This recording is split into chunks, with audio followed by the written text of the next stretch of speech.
Why hello there and welcome to this video. I just want to give a fair warning. Today's video might be a little ranty. I might come across as aggravated or angry or whatever. That's just because I care, and I feel like there are a lot of people in leadership positions who are not doing nearly enough to stand up to Donald Trump and his authoritarian crackdown. We did an entire episode, my last video, talking about like things that are happening to resist these draconian executive orders, these unconstitutional overreaches that he's been attempting to do with Elon Musk and whatever. Like, we were talking about some of those avenues of resistance. We were talking about people that are taking bold action to stand up against the fascist government that is now, running our country. But today I wanted to spend this video discussing some of the leadership in the Democratic Party and how they are quite simply not doing enough. I want to highlight some of their actions, some of their lack of actions, some of their words, and you can form your own opinions about how that makes you feel. But to put it quite simply, paying attention to Democratic leadership has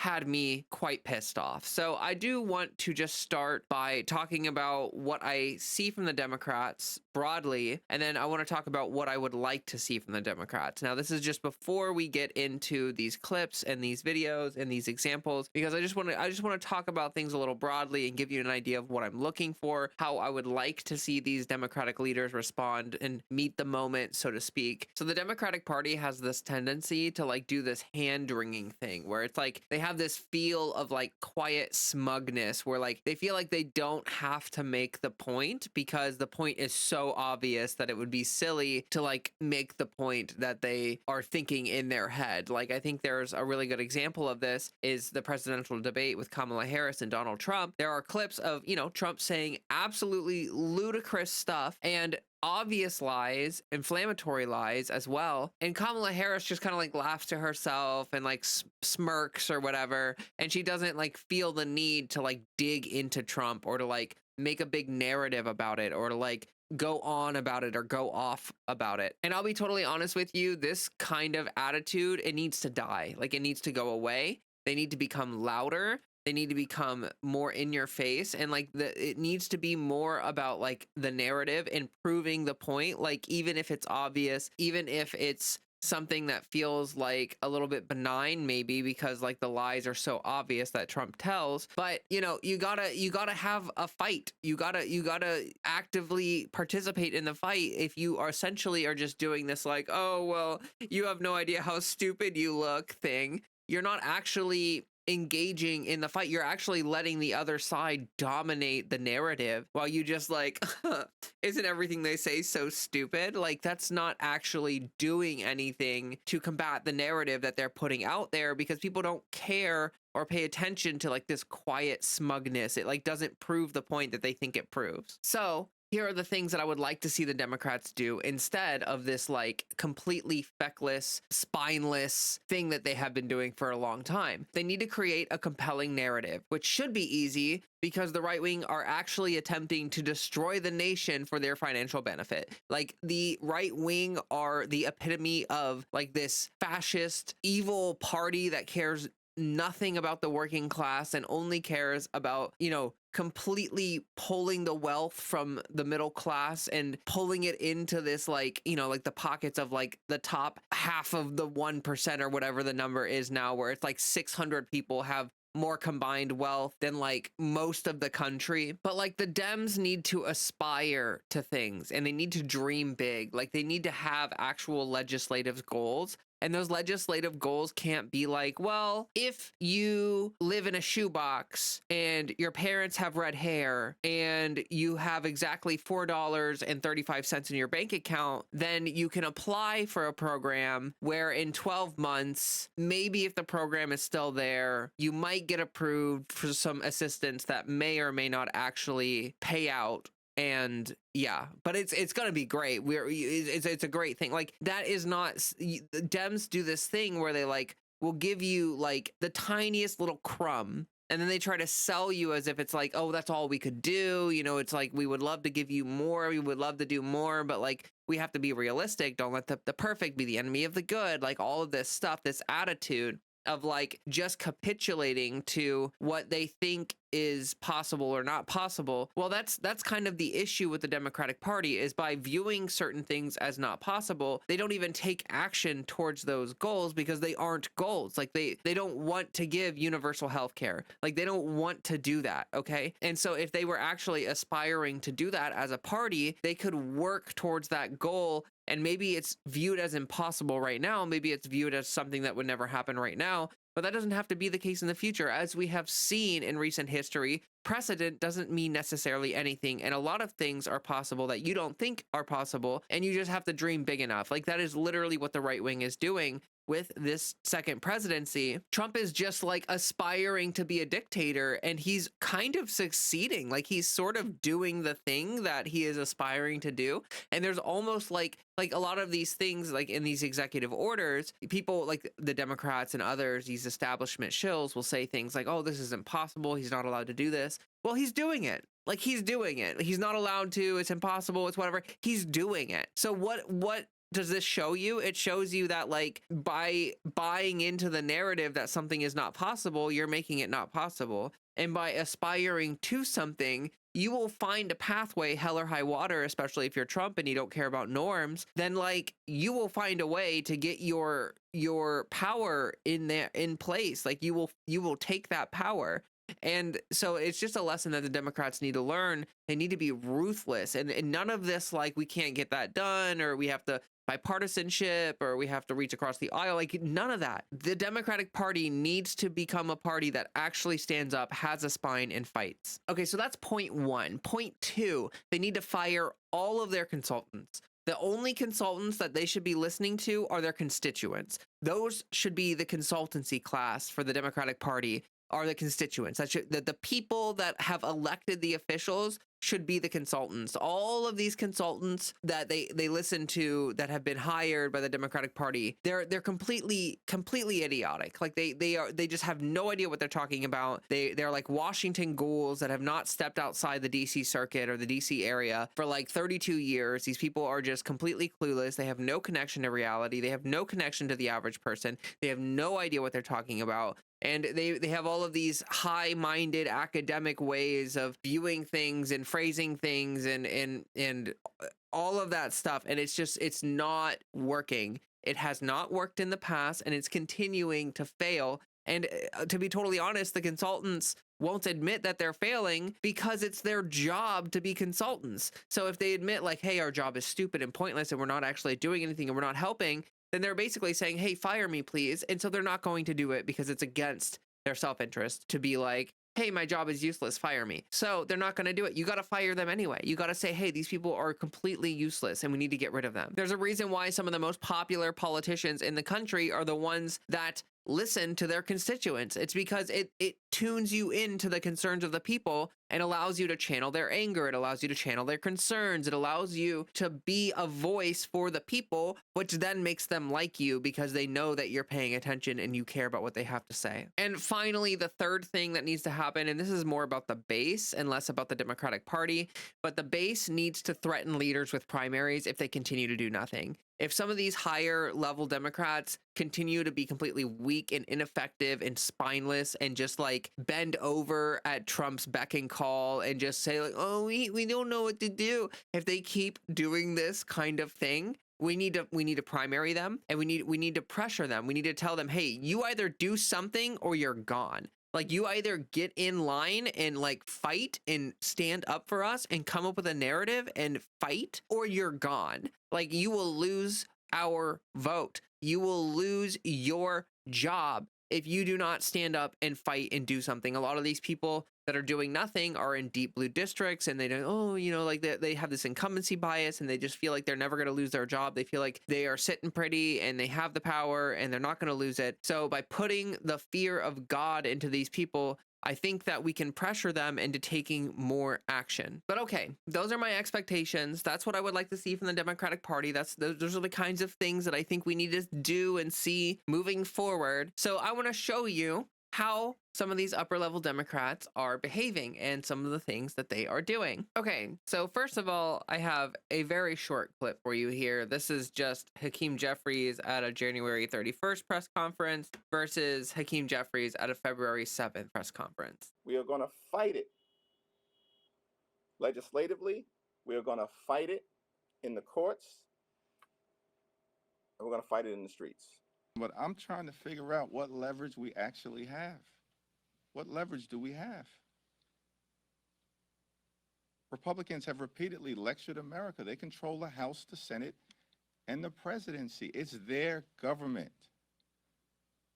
What leverage do we have? Okay, so before we even get to like the second half of the clip there, which is obviously just the most spineless thing I've ever heard in my entire life, but the first part there, where it's like, we're going to fight it legislatively. How? What does that even mean? We're going to fight it in the courts. Okay, so you're not going to fight it in the courts, but people are going to fight it in the courts. And then you're going to fight it in the streets. So your base is going to fight it in the streets. Like, you're not going to go into this. You're not going to protest. You're not going to be a part of the fight in the streets. You're literally just basically saying in the first half of this, we're going to do nothing and rely on everyone else to fight this for us. Like, that is what he basically said in the first part of this. And in the second half of it, he's just basically saying, we don't have any power. We can't do anything. Nothing we can do. We're just the minority party in this government right now. We're just the minority party. And it makes me so mad, because can you imagine Republicans acting like this? Like, after they lost to Biden in 2020, did they behave like this? Did they act like,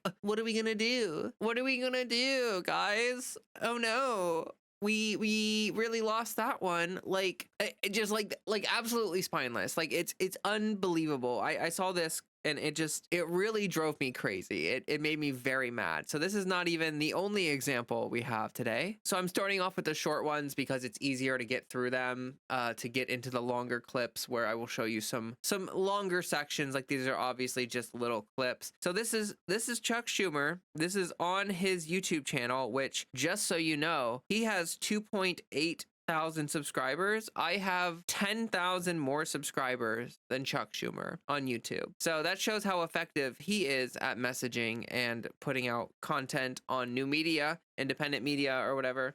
Shows how effective he is. So this is just a rally that he had, I think near the Treasury building or at the Treasury building. So here's this clip for you. Hello, everybody. Are we going to fight the fight? Are we going to win the fight? Yeah. Are we not going to rest till we win? Yes. Let me say first some good news. Every one of the 47 Democratic senators is going to vote against that horrible, dangerous man, Russell Vogt, on Wednesday. Yeah. And we cannot allow Elon Musk and a small group of people to secretly, behind closed doors, take away our privacy, take away our dollars, take away everything we have. We are going to fight this fight. I am going to stand with you in this fight, and we will win. We will win. We will win. We will win. We will win. We will win.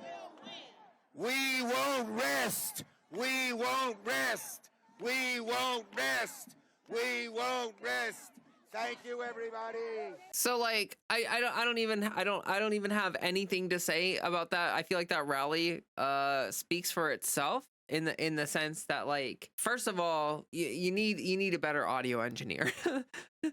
First of all, but second of all, oh my gosh. Like, you can hear that he just, like, does not care. Like, he just walked up to that, what is it, a podium, I guess, or whatever. He walked up to the mic, and, like, you can just hear the lack of enthusiasm. Like, you look at the crowd behind him, and there's, like, 2 people, like, nodding, and everyone else is just, like they look like they're about to go into, like, a diabetic coma or something. Like, these people look like they are completely zonked, like they just had a blood sugar crash. and they're just like, they're struggling to stay awake. Like, dude, like you need to inspire more. You need to have an energy about you that shows that you're passionate and you care. And literally saying the words, "We will fight," with this inflection doesn't inspire anyone. Like, it's literally, it's the most, it's like, it's like, he thinks going out there and saying, "We won't rest," like those words, yeah, okay, good words, right? But like, you need the energy to back it up. If you don't actually care, it's very apparent when you say the words that you don't care. And like, it makes me furious to see these clips. So now we have some longer clips here. I think, let me check the dates on these. So this was one of the initial press conferences. This is one of from like 2 weeks ago, and this is like basically one of the first press conferences that they had after, you know, Trump got elected, and trying to basically talking about countering the Trump agenda. I'm gonna play sections of this. I don't think I can stomach more than just sections of it, because I'll be for real, like, if this doesn't make you mad hearing the way that they talk and hearing what they have to say, then I don't know what else will. Okay, good afternoon. First, I'd like to announce that all 47 Democrats will vote against Russell Vogt. We're united in our agreement that Russell Vogt is a dangerous and destructive choice to lead the Office of Management and Budget, and we saw a precursor to his Russell got confirmed. leadership last week during the dangerous federal funding freeze that crippled, or nearly crippled, critical duties of the federal government and its operation. As the chief architect, chief cook, and bottle washer of Project 2025, it's Russell Vogt who is laser focused on undermining our government. He's proven it.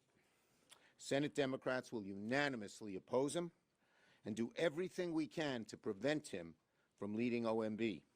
Okay, but like, I don't think they needed Democratic votes. Like, he got confirmed because they don't need Democratic votes for the, like, it's like it's a point of, it's basically a virtue signal at that point. Like, And should Republicans not see the light and shoulder shrug this dangerous person into this seat, they'll have to answer to the American people. oh, so basically, we're going to vote against him, but that doesn't matter. And so you need to resist for us, because we're not going to actually do anything other than just vote no. Russell Vogt wants to cast chaos across America. He's depending solely on Republicans to do it. And as I said, he's a danger to the budget. He's a danger to what people in America need. Now, on the reason we are here. So over the past few days, and Hakeem and I work together really closely and well, and I welcome him to the Senate as he welcomes me to the House, I think. Yeah, okay. Over the past... Okay, so like, I gotta say, first of all, like, all of this pleasantry bullcrap, all of this, like, it portrays the underlying emotional current that they are writing, which is like, they're just happy to be in power. They do not actually care. There's no fight, there's no drive, there's no like what he should have said there, instead of like, "Oh, we're so happy to be here today. We are so thrilled to be facing the destruction of our country." He should have been like, "Hakeem Jeffries and I have been staying awake at night talking about strategies. We've been fired up together. We've been going back and forth, really sharing some firebrand ideas." And like he should just, he's betraying, I keep saying portraying, I think, but he's betraying the fact that he doesn't care. He doesn't care. Last few days, Democrats have warned the American people that DOJ is operating like a shadow government. Yesterday, I said that DOJ is not a real government agency. It has no authority to make spending decisions, to shut down programs, or ignore federal law. This is not debatable. This is an indisputable fact. No authority for spending decisions, to shut down programs, or ignore federal law. Yet Elon Musk took issue with that warning. He said, in answer to a tweet that I said that did this, he said, DOJ, quote, is the one shot the American people have to defeat bureaucracy and restore democracy. Now, give me a break. Nothing screams democracy like having a secret squad of company men pull off a hostile takeover of America's Social Security and tax. So now, if you can believe it, this is the highest energy that Chuck Schumer hits during this press conference. So if we go a little farther forward. Bad results. When these Doge people decide to cut a program, have they even talked to the people who run the program? Have they even done a little research? Have they heard the other side? No, because they don't care. Because they just want to get done what they want to get done. They don't care about decorum and process like you guys do. Like, they just care about, oh my gosh. Okay, let's just skip ahead a little bit to Hakeem Jeffries here. Thank you, Leader Schumer. And before Leader Schumer was a man of the Senate, he was a man of the House. And so we always welcome you back over to the People's Chamber. Oh, I just love that they can smile during the fall of our nation. Like, I just love that they can still chum it up. They can still have their pleasantries and, oh, we welcome you. Oh, we're so happy. We're so thrilled. Democrats. You sound like Nancy. Oh, look how, oh, they're so happy. Oh, look, like, oh, you know, they're not gonna lose their lobbyist money, so they're just sitting pretty. Oh. Democrats are always ready, willing, and able to work with anyone to find the common ground necessary to solve problems on behalf of hardworking American taxpayers, particularly as it relates to driving down the high cost of living. We understand that America is too expensive. There are far too many hardworking American taxpayers struggling to live paycheck to paycheck. Housing costs are too high. Grocery costs are too high.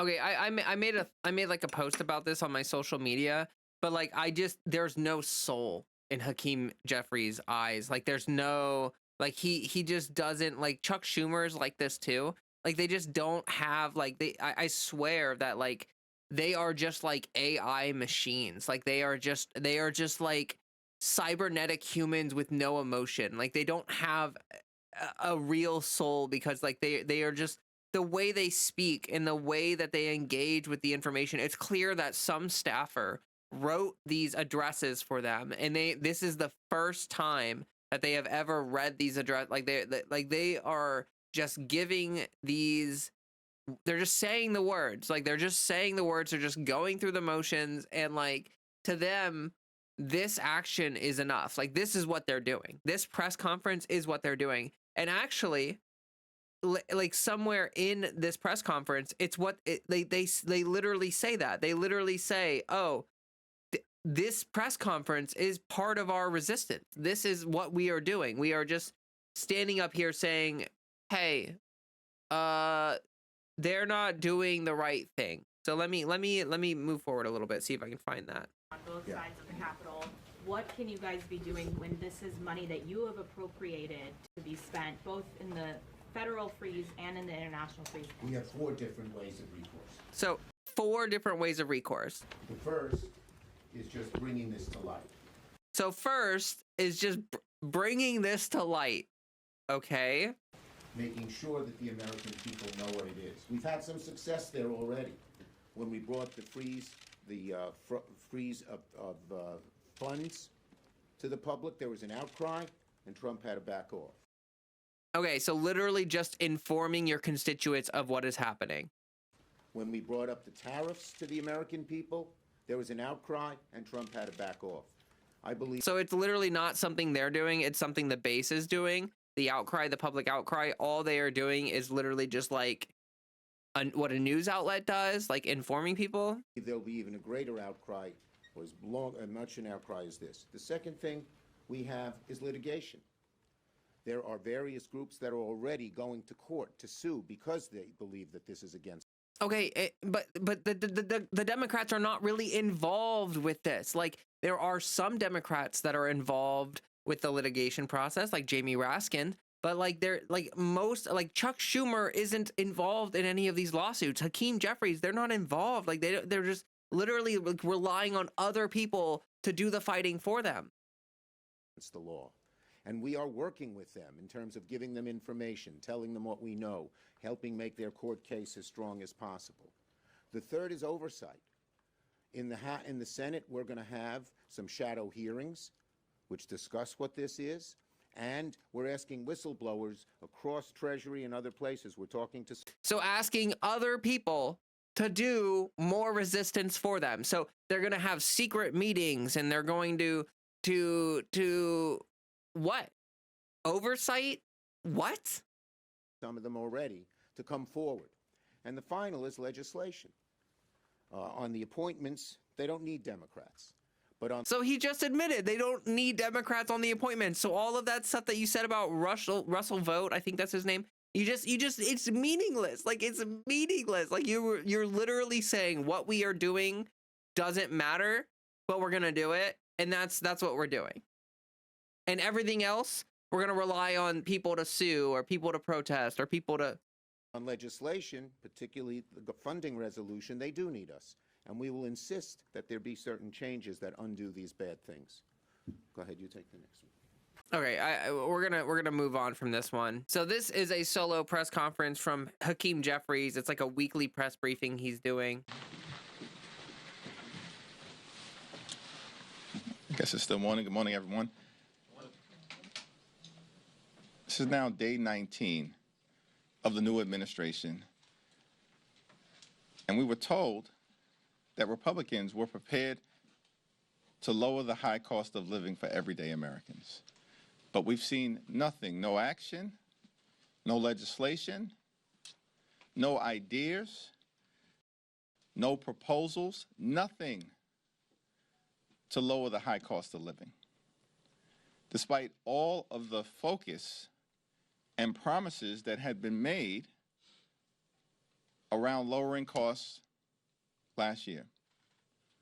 If you feel like he cares at all about this, you're just wrong. And the lack of energy, it's just appalling. Like, I can't imagine being this apathetic towards a hostile government takeover. Like, I just can't imagine it. Like, the amount, like, with the energy that I'm talking about things right now, like, you can't match that even a little bit. It's because you're so disconnected from the anger of the people that you literally have no idea how to channel it. That's what's going on here.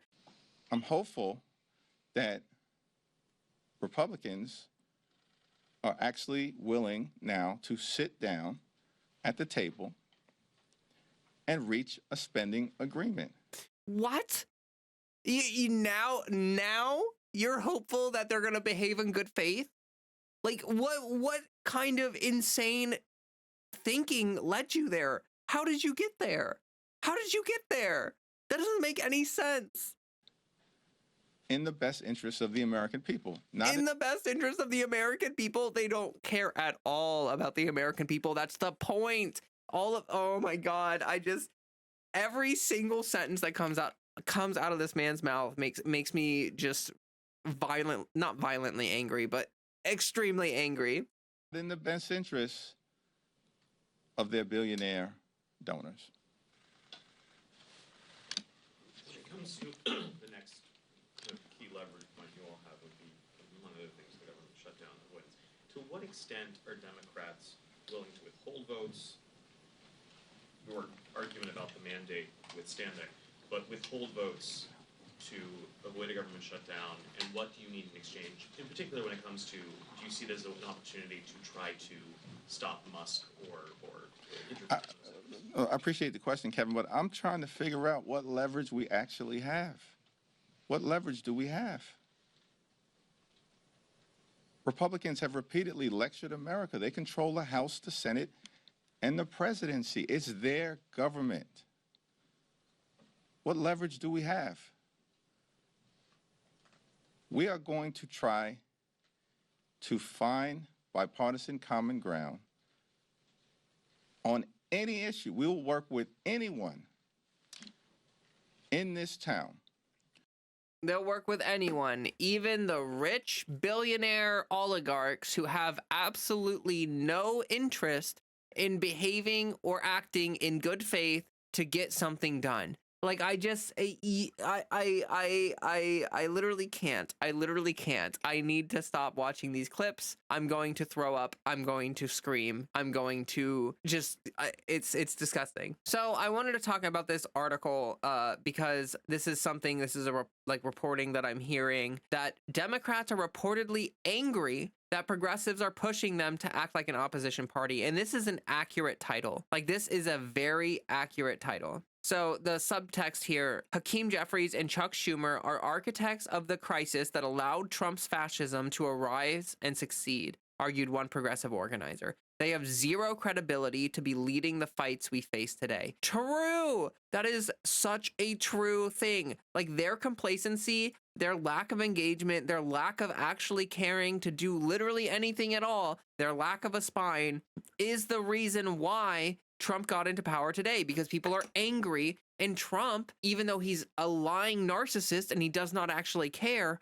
he knows how to channel that anger. He knows how to address the anger that people are feeling today, even if he has no actual plan to do anything about it. So I'm going to read a little bit here. House Democratic lawmakers reportedly used a closed-door meeting earlier this week to vent their frustrations with progressive advocacy groups that have been driving constituent calls and pressuring the party to act like a genuine opposition force in the face of the Trump administration's authoritarian assault on federal agencies and key programs. Citing unnamed sources, including a senior House Democrat, Axios reported Tuesday that the private meeting included a gripe fest directed at groups like Move On and Indivisible, which have facilitated thousands of phone calls to members' offices and pressured the party to use its considerable power to disrupt business as usual in Congress, including by opposing all unanimous consent requests from the Republican majority. The unnamed senior House Democrat told Axios that House Minority Leader Hakeem Jeffries is very frustrated with the progressive organizations which have urged people across the country to contact their Democratic representatives and pressure them to fight harder against the Trump administration and their Republican allies. Britt Jakovich, a spokesperson for Move On, told Axios that our member energy is high and this won't be the last any office hears from everyday Americans who want us to fight harder and push back. Reports of internal Democratic frustrations with grassroots progressives come days after Jeffries questioned the leverage his caucus has to stop the Trump administration and unelected billionaire Elon Musk from imposing their will on the federal government. They control the House, the Senate, and the presidency. It's their government. Senate Minority Leader Chuck Schumer, meanwhile, has said Democrats are not going to go after every single issue. We are picking the most important fights and lying down on the train tracks on those fights. That doesn't really feel like what you're doing, though. And also, you're picking the most important fights. So what, are trans rights not an important fight for you? It's not important. Our lives, our rights aren't important enough for you to like put your voice on the line, to like even speak up at all. Like, you're just literally going to ignore most of the stuff that he's doing because you're lazy. It literally has to be that is the only justification, is that they don't care. And so they're like, we're just gonna pick and choose our battles because we think that's like important or something. That's not the kind of all-out confrontational approach that rank and file Democrats clearly want from their elected representatives. According to a CBS News YouGov survey released earlier this week, 65% of Democratic voters want the party to oppose Trump as much as possible, up from 46% in January. That's like a 20% jump. The poll also found that only 16% of Democratic voters have a lot of confidence that congressional Democrats can oppose Trump effectively. So the article goes on to talk about like avenues of resistance that the Democrats could have taken but didn't, and basically talks about like how there are certain votes that they could have prevented, or they like unanimous consent votes or whatever. And yeah, they just the Democrats are not doing anything. Like, they're not actually doing anything. There are now, I have to be very clear. There are some Democrats that are doing things. There are a few, and I will show you some examples, and we will talk about some of those Democrats. There are some people that are doing things, but I think people, like, I want you to compare what you just heard from leadership to something from Bill Burr. So this is a clip that has been circulating from Bill Burr. It's from like one of his podcast or whatever, and Bill Burr has just been getting more and more based over time. He is increasing in power levels rapidly, and like, listen to what he has to say. Dude, this is so, the amount of people that are struggling out there because of these fucking billionaires, and they got us all arguing liberal and conservative. We got to stop doing that. Like, I am so tired of hearing about people going to bed worried about what's going to happen next week. There is so much fucking money in this country. And there's so much work being done, you know. And if you work a full fucking week at a job, you should be able to pay your fucking rent. You shouldn't have to go out and get another fucking job and still be struggling.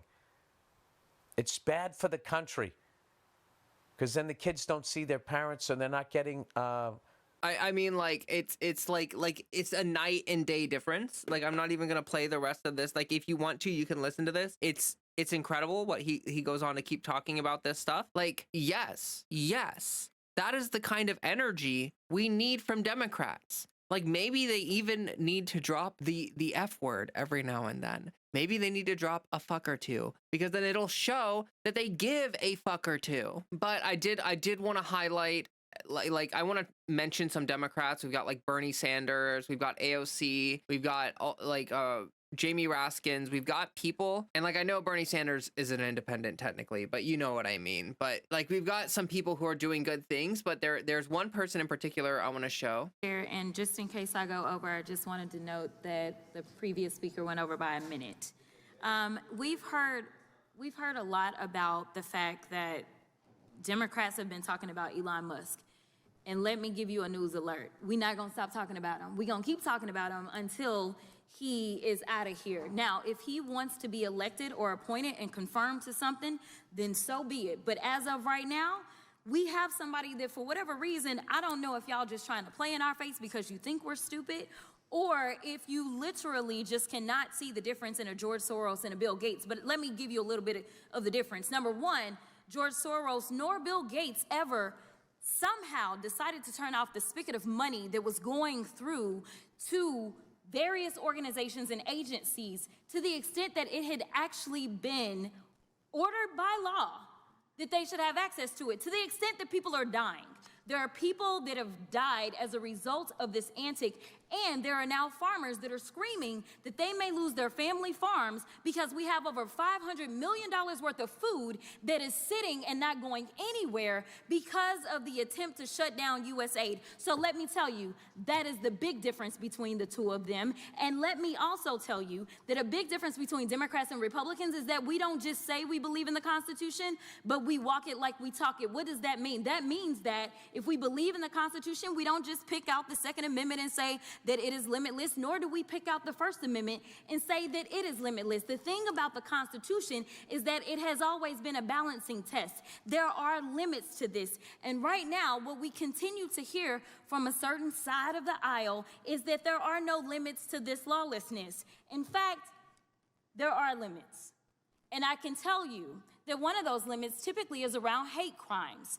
You may or may not know that when it comes down to it, if somebody decides that they want to send something hateful in, say, the U.S. mail, they can actually go to prison for that, up to 5 years in prison. So, yes, there are always going to be limits. So, like, this is the fire. Like, this right here, we got Jasmine Crockett right here. She is popping off. Like, this is the energy that we need to see from 100% of the Democratic Party. All of them should be behaving like this every day, all day. when we start to talk about Trump and him being pulled down on any platform, this just happened to be after he incited an insurrection.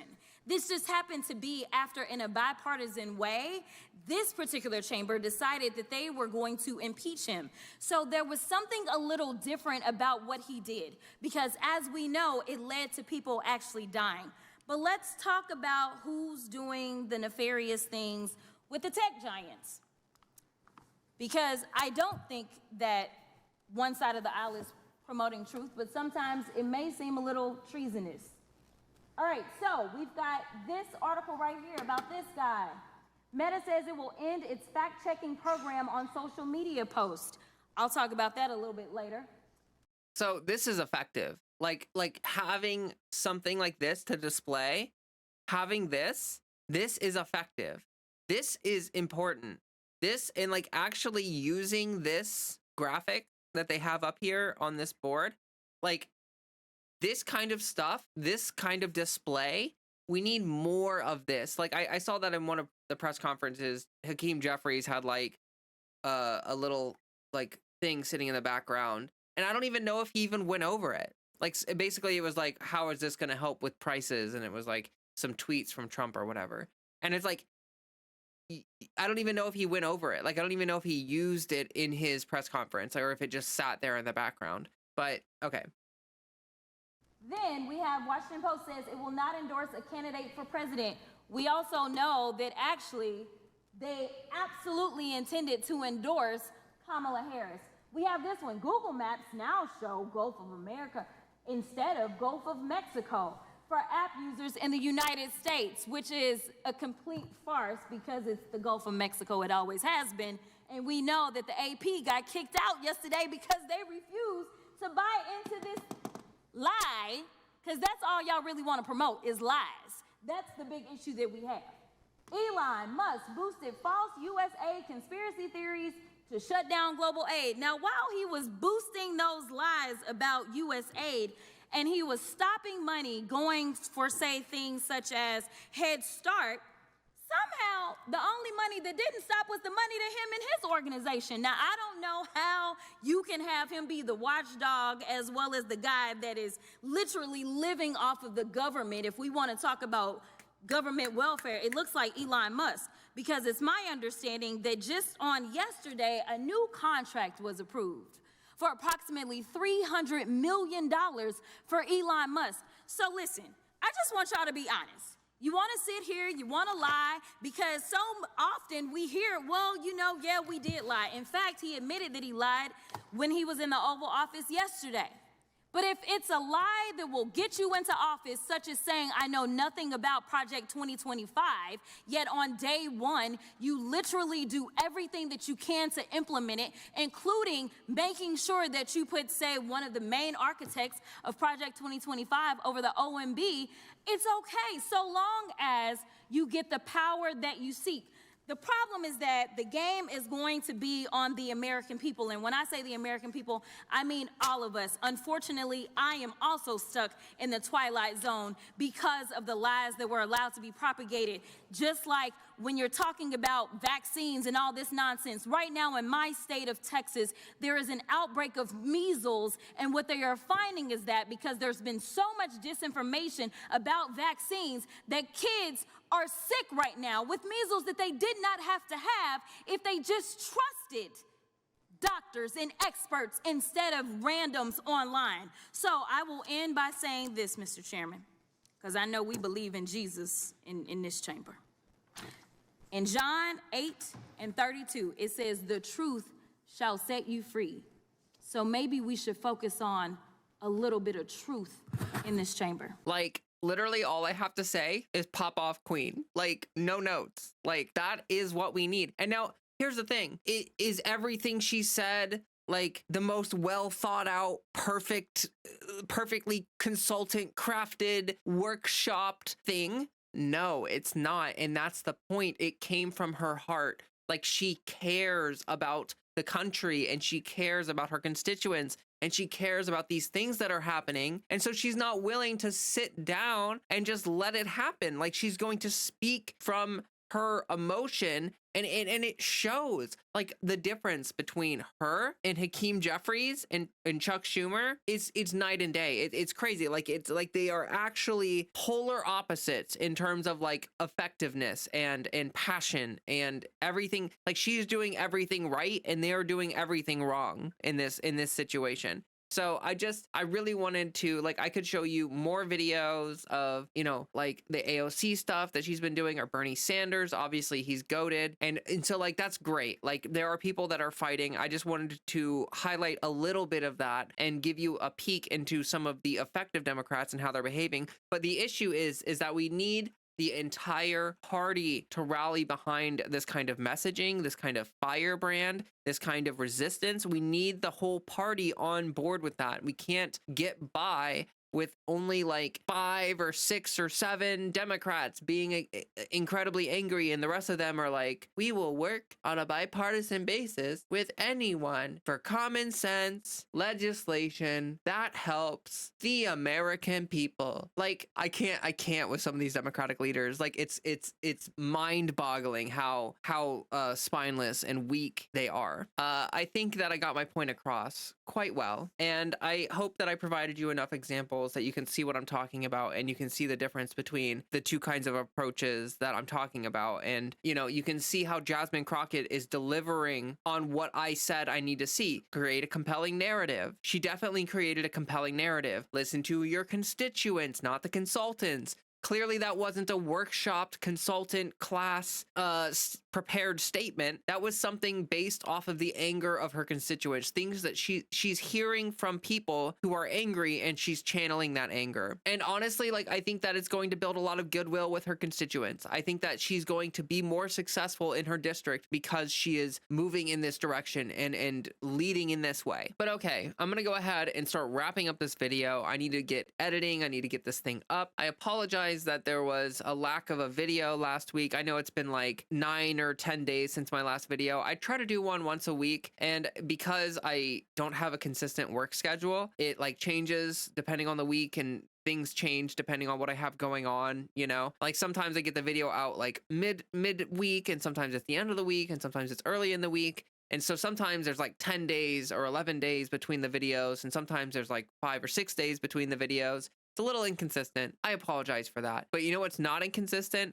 My streams. Those are on either Sunday or Monday, depending on, well, that's actually a little bit inconsistent, but I do a weekly stream, and they're usually on either a Sunday or a Monday. So you can tune into those. I had one last night. It went very well. I enjoy engaging with my community, and I really, really enjoy, you know, talking about this stuff with everybody and being engaged and really trying to bring attention and energy to this fight. So I just want to say, as I'm wrapping things up, make sure to like this video, comment down below, let me know what you think and what you would like to see for the Democratic Party. Also, let me know what you are doing in the comment section. Let me know, like, if you're calling your representatives, if you're going out to like local organizations and or like local protests or rallies or whatever. Like, let me know what you are doing to try to put pressure on the Democrats and try to build public pressure. Let me know what you're doing, because it's important. We need to make sure that we're doing everything we can to show up right now. Also, hit that subscribe button if you haven't already. I would love to continue growing this platform so that I can bring this energy and I can bring this fight to more people. I can bring awareness to more people.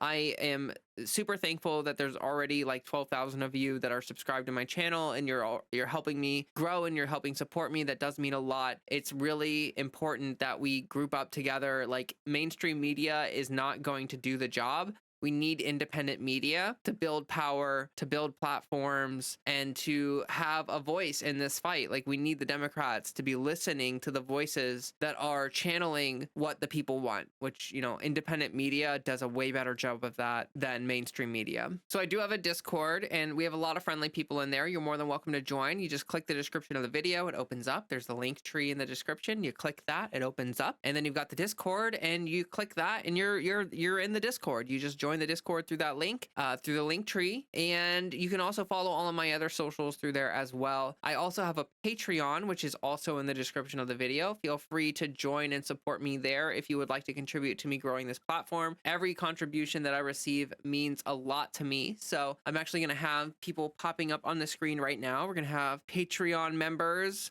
like appearing on the screen right now, materializing in front of your very eyes. And as we wrap up this video, I'm going to do a thing that I do every video, which is shout out my super supporters. So I just wanted to say we have one new super supporter. So thank you so much to, I don't know if I'm going to say this right, Cal Faori. I'm not sure if that's right or not, but thank you so much for becoming a super supporter. That is the top tier Patreon supporter thing. And I really appreciate anyone who, you know, decides to contribute to my platform in that way. Seriously, like, the super supporters make a huge difference, and I appreciate all of you so very much. As well as Cal, we have some other super supporters. We have Minty Mira, we have Jasmine Wilson, we have Maddie, we have Trisha Pizzafred, we have Katie Bug, Sarah J. Buck, Nikki Notzel, Sarah, and Sam Howard. So truly from the bottom of my heart, thank you to all of my Patreon supporters, but thank you especially to the super supporters. Every time I open up my Patreon and I see more people are supporting, it warms my heart, and it really does mean a lot to me. Like, I know that I do not take it for granted. You are helping me move towards the goal of becoming a full-time content creator, and I would love to do that. I would love to be here to fight more with all of you. And so seriously, your contributions mean a lot. As we wrap up here, I would like to just say, remember to stay fired up, remember to stay engaged, but there's also this one other thing that we need to remember to do. It's very important. It's almost as important, if not more important, than everything else that we have talked about in this video so far, and that is for you to drink some water.